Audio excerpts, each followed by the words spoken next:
Israel's Netanyahu is in Washington. And I will tell my friends on both sides of the aisle that regardless who the American people choose as their next president, Israel remains America's indispensable and strong ally in the Middle East. Plus, China brokers a deal for Palestinian unity. The core achievement is to make it clear that the Palestinian Liberation Organization is the sole legitimate representative of the Palestinian people. And later, an update from Kyiv, a look at sea drones' usefulness, and another journalist is sentenced to prison in Russia. Today is Tuesday, July 23rd, and this is VOA's Flashpoint Global Crises.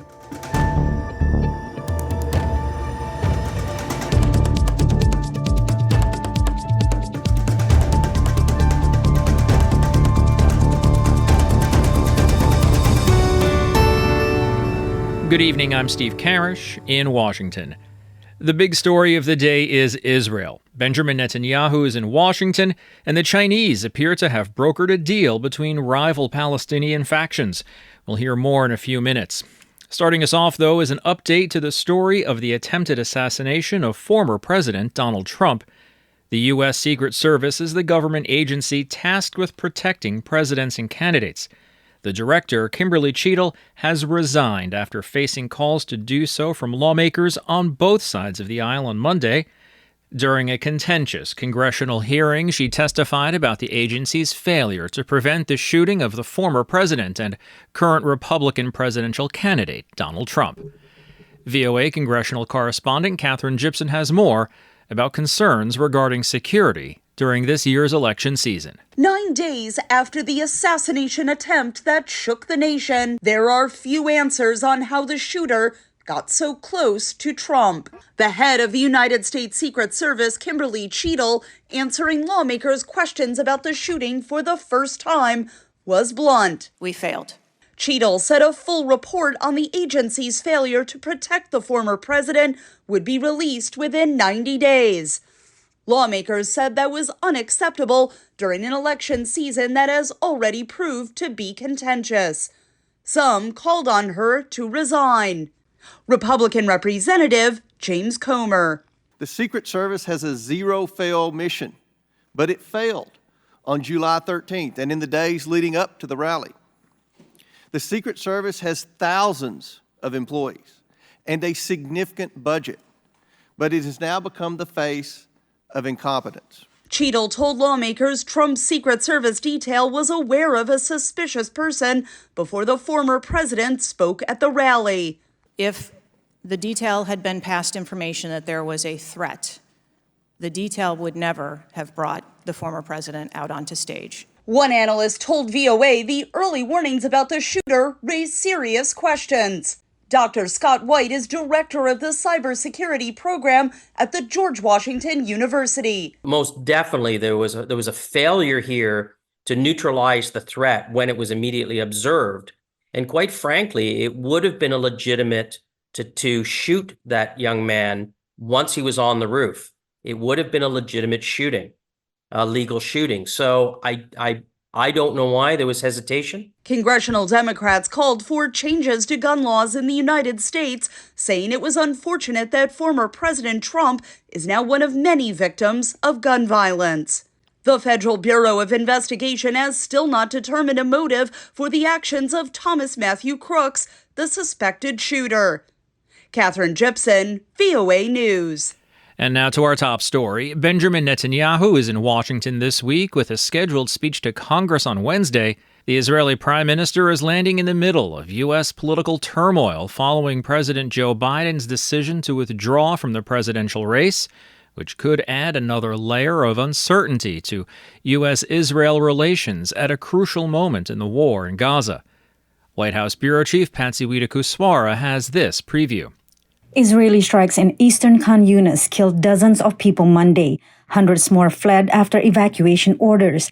This is the scene that Israeli Prime Minister Benjamin Netanyahu left to travel to another battlefield, this one political, as the U.S. presidential campaign is upended following President Joe Biden's decision not to run for a second term. And I will tell my friends on both sides of the aisle that regardless who the American people choose as their next president, Israel remains America's indispensable and strong ally in the Middle East. That is what the Israeli leader says publicly.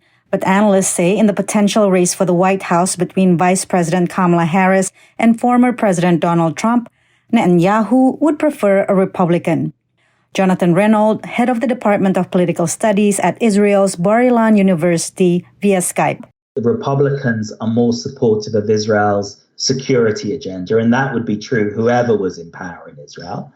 But the second thing is they're more forgiving of Israel's right-wing government and its policies towards the Palestinians. Netanyahu has reportedly requested a meeting with former President Trump, who launched significant pro-Israel policies during his term. Trump brokered the Abraham Accords that normalize Israel's diplomatic ties with the United Arab Emirates and Bahrain. He moved the U.S. Embassy from Tel Aviv to contested Jerusalem and recognized Israel's annexation of the Golan Heights. Former U.S. negotiator for the Middle East, Aaron David Miller, via Skype.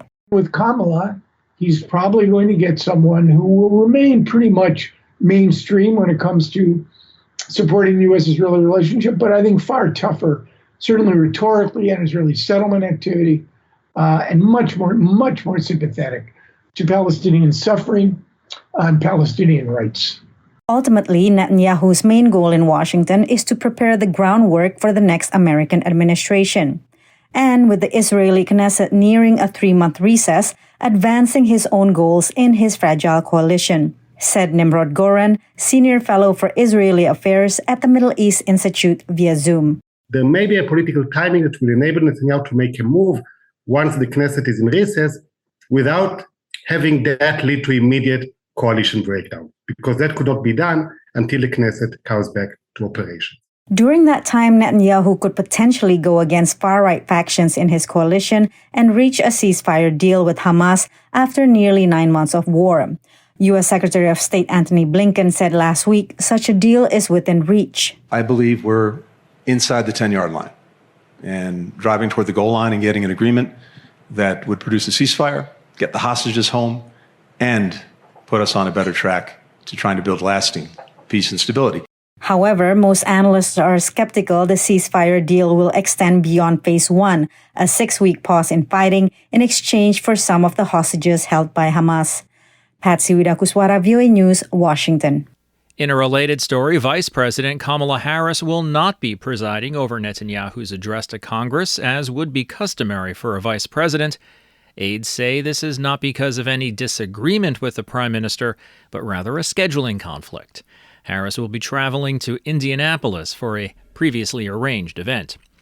Meanwhile, in China, rival Palestinian factions, including Hamas and Fatah, have agreed to end their divisions and form an interim national unity government. The negotiations took place in Beijing as China is asserting itself as a major diplomatic force in the Middle East. The so-called Beijing Declaration was signed at the closing ceremony of a reconciliation dialogue among 14 Palestinian factions. Wang Yi is China's foreign minister. The core achievement is to make it clear that the Palestinian Liberation Organization is the sole legitimate representative of the Palestinian people. The most prominent highlight has been the agreement on forming an interim national reconciliation government around the post-war governance of Gaza. The strongest call is for the realization of a truly independent Palestinian nation in accordance with the relevant United Nations resolutions. Musa Abu Marzouk is a senior official with Hamas. He called it a historic moment. The agreement in Beijing marks another diplomatic coup for China and its growing influence in the Middle East after it brokered a breakthrough peace deal between long-standing regional rivals, Saudi Arabia and Iran, last year. The negotiations in Beijing weren't the only ones. In Washington, Israeli Prime Minister Benjamin Netanyahu signaled that the ceasefire deal, which would free dozens of hostages from captivity in Gaza, could be taking shape. Netanyahu met with families of hostages and said the conditions to bring the captives back were, quote, ripening, according to a statement from his office.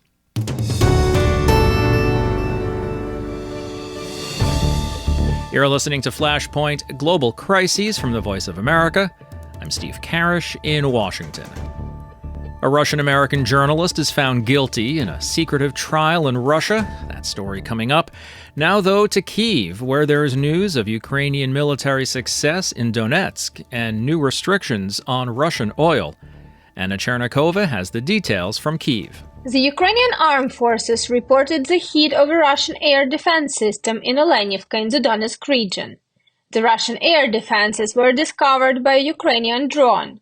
The drone accompanied it to its parking spot in the village of Olenivka, where Russian forces hid it in an industrial building on the outskirts of the village. That location was then shot at by an American HIMARS missile. There is a high probability that the complex was disabled by a direct hit or projectile fragments. In Russia, the spokesman of the Russian president, Dmitry Peskov, declared a theft due to the European Union's decision to direct the first tranche of 1.4 billion euros from the proceeds of frozen Russian assets to the purchase of weapons for Ukraine. This is how he commented on the statement of the High Representative of the European Union for Foreign Affairs and Security Policy, Joseph Borrell. Peskov emphasized that such actions cannot go unanswered. Russia will work out the possibilities of legal prosecution of those people who are involved in the adoption and implementation of the decision to confiscate Russian assets. Meanwhile, the Russian Lukoil oil company can no longer transport oil across Ukrainian territory to Hungary and Slovakia due to Ukrainian sanctions. Slovakia and Hungary said they had stopped receiving oil from Russia's Lukoil after Ukraine tightened their sanctions against it. The Slovak Ministry of Economy said this step will affect the Bratislava oil refinery Slovnaft factory. Despite a gradual shift to alternative suppliers, two-thirds of the oil it processes is still of Russian origin. On Tuesday, Hungarian Foreign Minister Péter Szijjártó said that Lukoil no longer supplies crude oil through Ukraine. Lukoil has been under sanctions in Ukraine since 2018, but they were limited.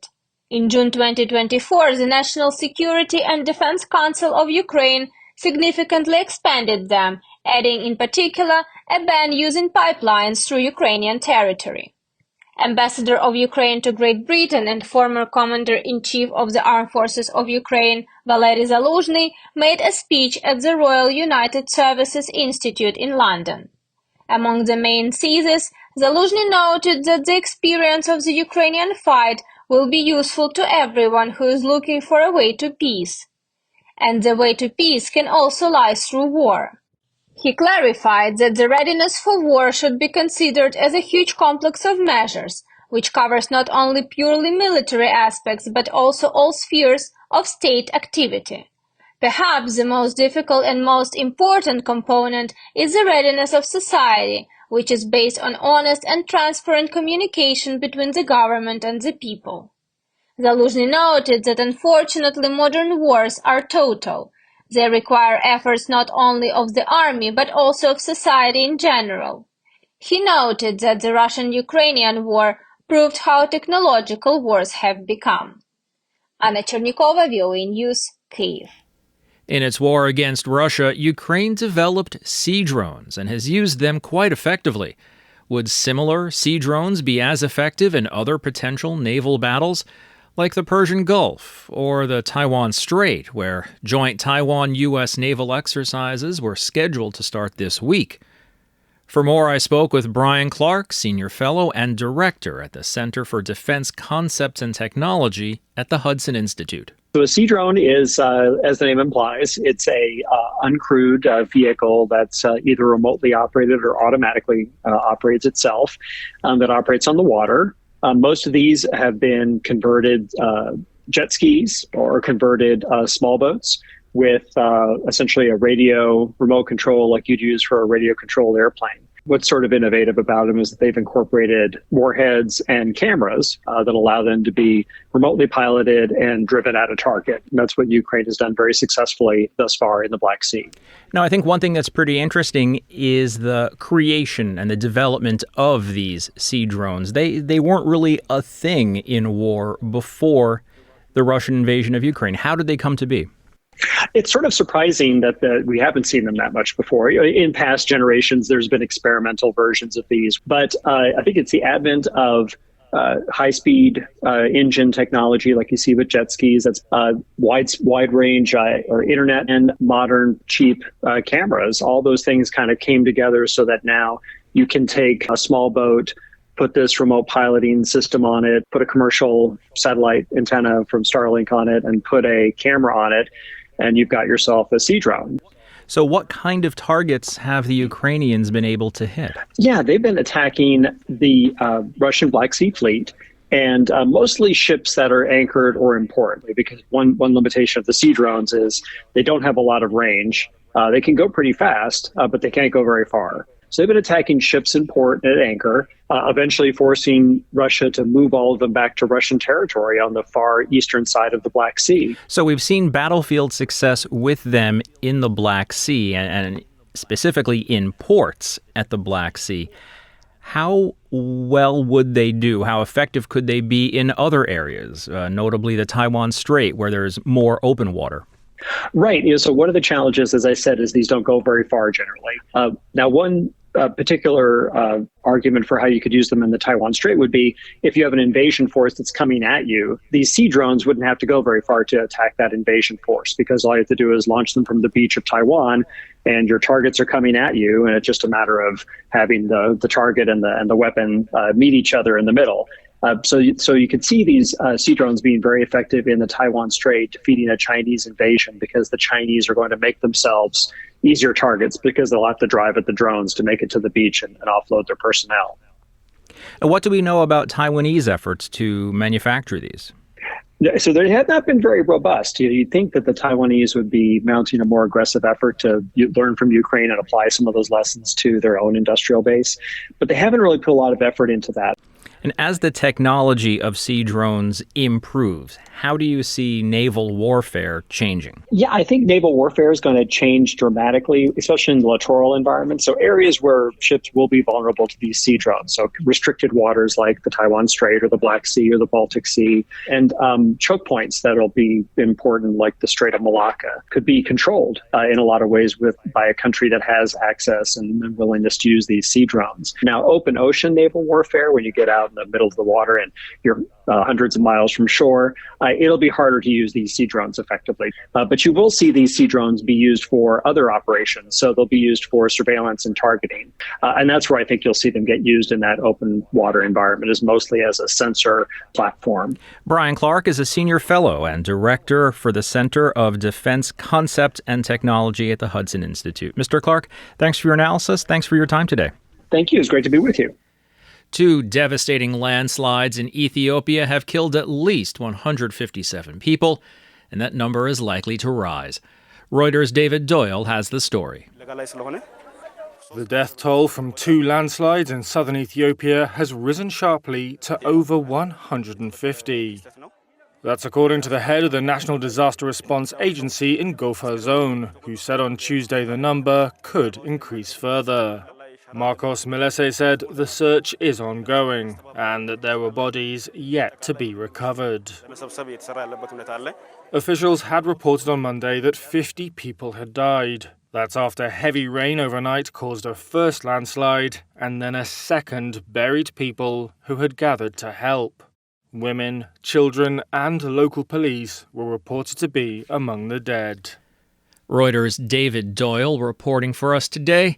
Elsewhere in Africa, Ugandan security forces have detained protesters in downtown Kampala on Tuesday. That was at a rally against what demonstrators say are rampant corruption and human rights abuses by the country's rulers.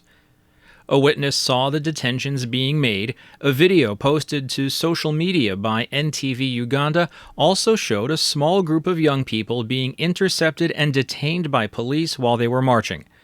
A police spokesperson was not immediately available to say how many people had been detained. Authorities had banned the planned protests, citing intelligence that they said showed criminal-minded gangs might hijack it in order to loot and vandalize. Opposition leaders and rights activists say embezzlement and misuse of government funds are widespread in Uganda.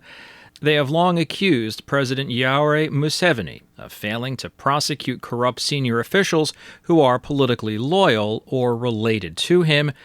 Museveni has repeatedly denied condoning corruption. He says whenever there is sufficient evidence, culprits, including lawmakers and even ministers, are prosecuted. And finally, Russia convicted Russian-American journalist Alsu Kurmasheva and sentenced her to 6.5 years in prison for spreading false information about the military in a secret trial held on Friday. It was the same day Russia sentenced another American journalist to 16 years behind bars. VOA's press freedom editor Jessica Jarit has more. In a closed-door trial Friday, Alsu Kurmasheva received a 6.5-year sentence for spreading what the Kremlin says is false information about the Russian army. The verdict appears linked to a book Kurmasheva helped edit about Russians opposed to the war in Ukraine. It is unclear if other charges are still pending against the journalist for VOA's sister network, Radio Free Europe Radio Liberty. RFERL President Stephen Capus called the trial a, quote, mockery of justice. Media groups are condemning Russia's actions.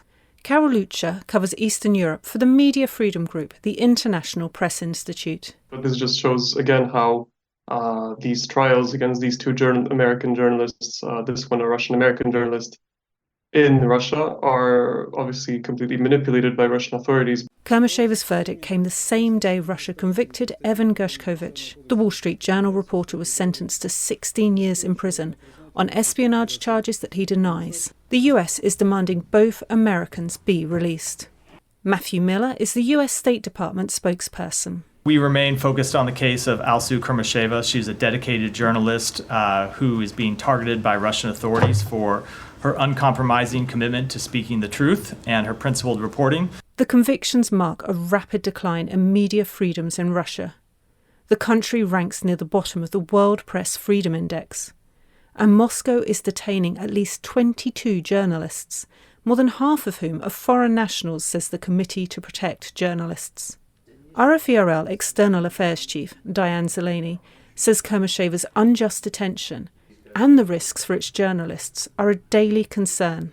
It is the new normal. It's sad to say. This is sort of the state of the world right now. Journalists are not safe anymore in many places, and the ways to help them are minimal, actually, and they are being targeted by authoritarian governments. Kurmasheva's family in Prague says her detention hits at a personal level. Bibi Butorin is one of Kurmasheva's daughters. It would be one thing if she was only away from me for so long, but to know that she's in an unsafe place and that she's in danger and she's not comfortable, that's something that really makes me sad. The Russian embassy did not respond to VOA's requests for comment. But in the case of Gershkovich, the Kremlin has indicated it would be open to a prisoner swap. With Liam Scott in Prague and Christina Caseda-Smith in Washington, Jessica Jarit, VOA News. And that's going to wrap up today's show. There's more VOA coverage 24 hours a day on our website, voanews.com, and across our social media platforms. On behalf of everyone here at VOA, thanks for listening. Until tomorrow, I'm Steve Karish.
For deeper dives and expert analysis, listen to VOA Podcasts.